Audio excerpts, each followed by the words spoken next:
Here we are. We started in February with our first talk, and each month we introduce a different ethnic group and talk about race, either a topic or something about race, with the idea in mind that we dialogue, that we talk about this. People talk about race with their friends, their own ethnic group, but seldom do we get the chance to talk across ethnic groups. And the idea is that by the year 2040, they have projected that the United States will be mostly people of color. We can't let the Glenn Becks and the Rush Limbaughs lead that discussion. It has to be people who are understanding and caring to lead that discussion. And so my thought is, if a butterfly flaps its wings, the effects are felt throughout the universe. Don't know if it's important the butterfly's name is Donna, but it is important that it does its job. So my thoughts are, let's get together, and maybe if you don't live here in town and you want to go start your own thing, go start them. But come to UUR for the facilitation training and the dialogues. Excellent organization. I have learned many things. You might want to pick one message that influenced you the most that you would like to share, because we want everyone, every participant to share. So if you pick one that has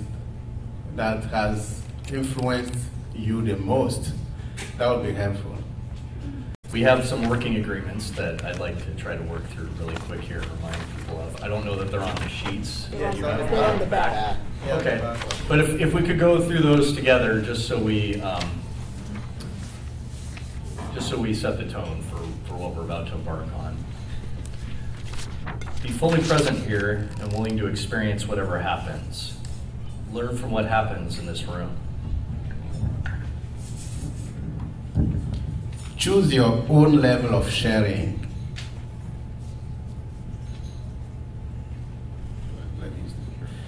Speak your own truth while being respectful of others. Listen without interrupting, to understand and not to respond. Focus on your own learning. Ask yourself, what do I not understand? Be real. Speak your heart and mind.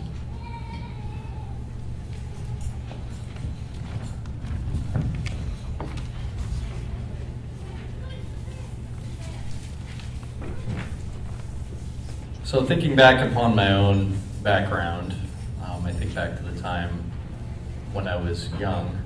And the message that comes to me right now when I think about growing up as a white kid is the image of Harrison Ford and Indiana Jones. As I was growing up and as I was a kid, he was the ultimate sort of cool guy, the guy that was, in my mind, and most kids that I knew, respected and looked up to and idolized. And as I think through this and I try to remember what that was all about, words come to mind such as individuality, persistence, and I guess individuality more powerful than anything else. The fact that somebody, at least in that culture that I recall growing up in, somebody could kind of be more than human, and they could, the whole pick yourself up by the bootstraps and push yourself through and accomplish incredible things without needing any help from anyone. So the messages that I think of that were received and encouraged in that context were, again, the individuality, the being responsible for yourself, your own decisions, your own ability to accomplish things, and this idea that the world was yours and you could accomplish anything and you could do whatever you want just in and of yourself, and you didn't need help from anyone. And just this sense of power is really strong as I think back upon that time. conversely, I can think of times when, you know, signs of weakness would come out. As a kid, I would get upset, maybe cry, something like that. And that sort of behavior was discouraged and frowned upon in ways that, say, from my father would be like, knock it off, what's the matter with you? Pick it, you know, be a man, suck it up, just deal with it, kind of thing. So that was something that was very, as I think back to that time, that was something that was discouraged and frowned upon and looked down upon. And again, in my mind, those two things, the stark differences between sort of being powerful and being able to accomplish whatever you want on your own, but never showing weakness on the outside to others. And that all seemed to be, as I reflect back on that period, that all seemed to be very common in white culture with the other folks that I knew that were in my group. Conversely, now we'll get into the flip side of things, and this is where it gets ugly and uncomfortable. But I'm going to go there because that's what's important about this work. I think of a time, the first thing that comes to mind for me as a young adult, when the first time topics of people of color came up, one of the first experiences that I can remember was a friend's older brother that carried a baseball bat in his car, and he had written on it, and I can't say the word, but I'll say it said N-word smasher on it, and he kept that in his car. And he was the older brother of one of my good friends, and someone that was a peer, and someone that was kind of respected a little bit, but he just mostly because he was the older kid and somebody that we looked up to. And we grew up in Federal Way, just south of Seattle, which up until this time, the late 80s, early 90s, was an overwhelmingly white community. Very, very, very, very white. And people of color first started showing up in the neighborhood about this time, now as I reflect back on this period. And so there was this real sense of, there goes the neighborhood kind of thing that started to come. And I think about the jokes that started coming in to school, the racist jokes and things like that started to get shared.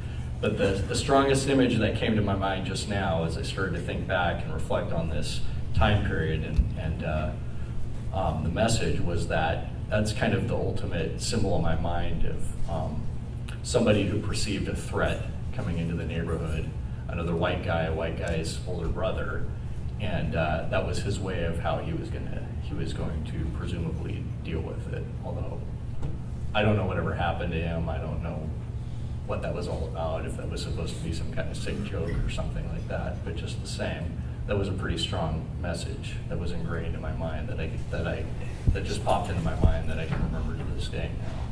So pretty powerful, and again, the message that I think received from that is a message from an older person, somebody that, you know, as a young teen, you're gonna be influenced by an older teen. You're going to be susceptible to their impressions and their ideas and things. Here's someone that's putting very firmly in your mind that there's a threat out there and it's coming, and you just this idea of opposition and the enemy and that sort of thing just immediately.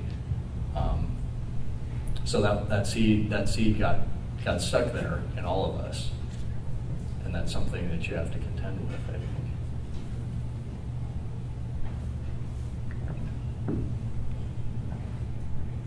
Thank you.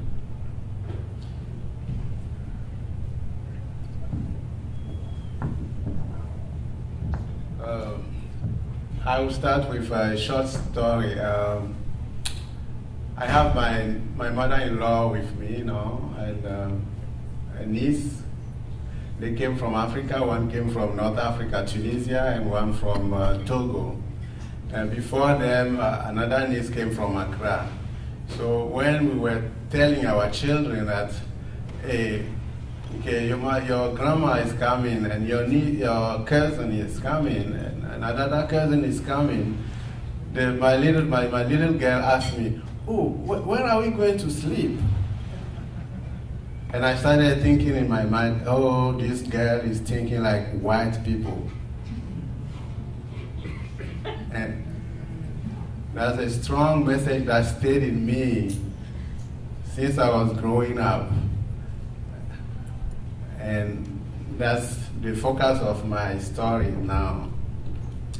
So when I was growing up between 0 and 11,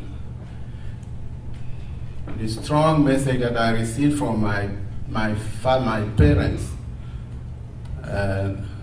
so when I say family, I have to think twice, because I have a different meaning of family, the European ones and the Togolese one. When I say family, I see my father, my mother, my brothers and sisters, and my uncles, aunts, and cousins, and nieces, and everybody. So I have to think twice. So my family, my parents, and my larger family, and my community used to tell me and us, everybody in the community, that you have to think about your community first.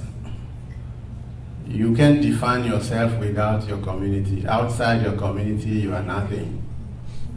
And you have to respect elders. So, when you succeed in life, think about your cousins, your uncles, your grandparents, everybody in the community. Think about a way to help them, to support them.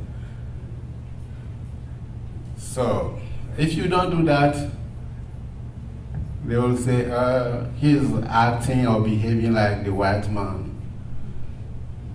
Because the white man thinks only about himself.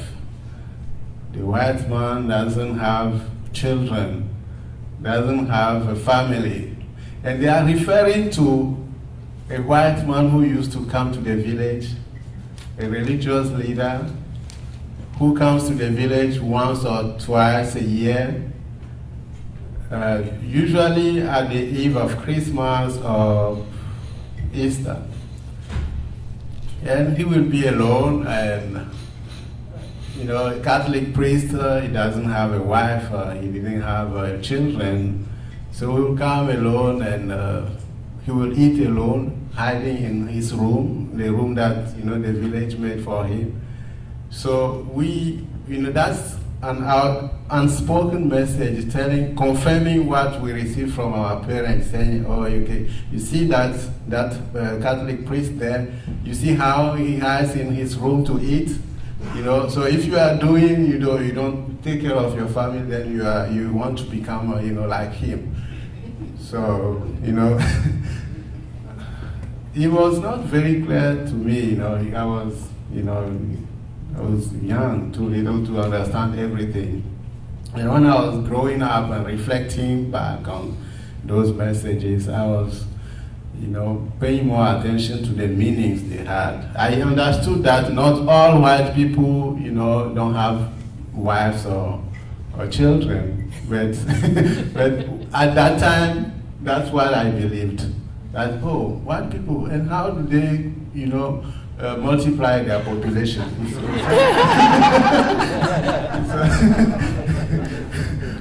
So when I grew up, I understood that, Catholic priests, they didn't have children, they didn't have wives and all these things. But another important message that I received relating to that particular comparison was, you have to welcome the stranger, you have to care for the stranger.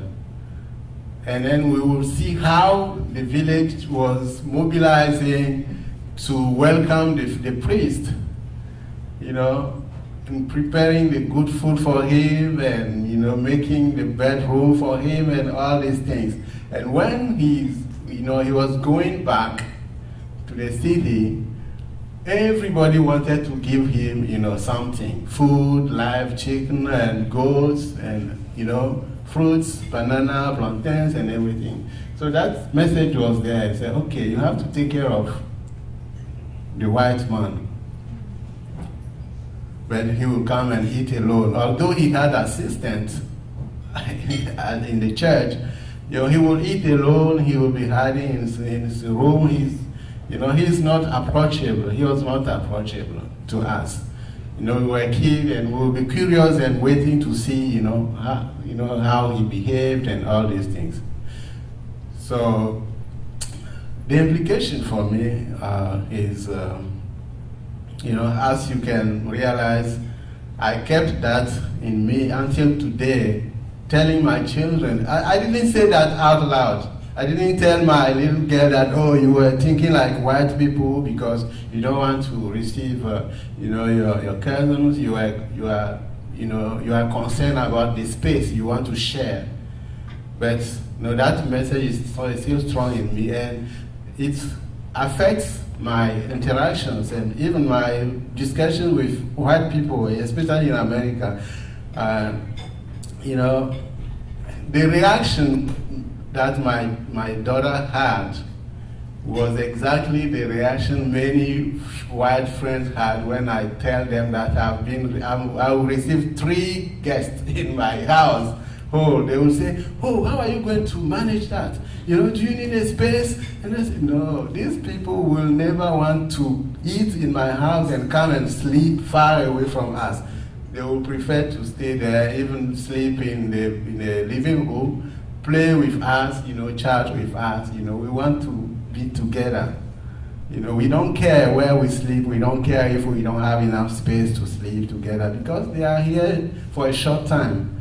So I was, because it was confirming to me that, okay, yeah, because no black people that I told about, especially people from Africa, reacted that way. They did not say anything about the space or whatever, but only white people that I talked to reacted that way. So it confirmed to me that, oh, maybe that message was still valid, you see. So, and talking about family and all these things, there are some messages I try to resist to unlearn the messages that I receive about white people, the negative aspect of it. But there are still some things that come to confirm that to me. I cannot generalize, but there are still things that come to confirm it to me. And one important implication is if I hear a white person saying something about my community, the way I relate or I'm connected to my community, sometimes I interpret it as, okay, this white person is trying to divide me, is trying to separate me from my community, and I catch myself saying, maybe that's not the intention, but that's the way I'm receiving it, because I still had that message that white people they think about individuals only, they don't think about community and all these things. So I think I'm going to stop here, but one thing I wanted to say to finish is, those messages are still there. Although I received them from 0 to 11, I received many messages, but the one that I want to talk about today is the one that I received, from 0 to 11, but that continued until now, because when I was coming to America, many people from my village came to say goodbye, and don't forget us, don't forget your community, don't forget your aunts, your uncles, your elders, think about them, do something, call them back, So the messages continued, and they are still in me. So when I see something that is conflicting with that, I resist it. I resist it. And sometimes I don't say anything, but it's there. Thank you.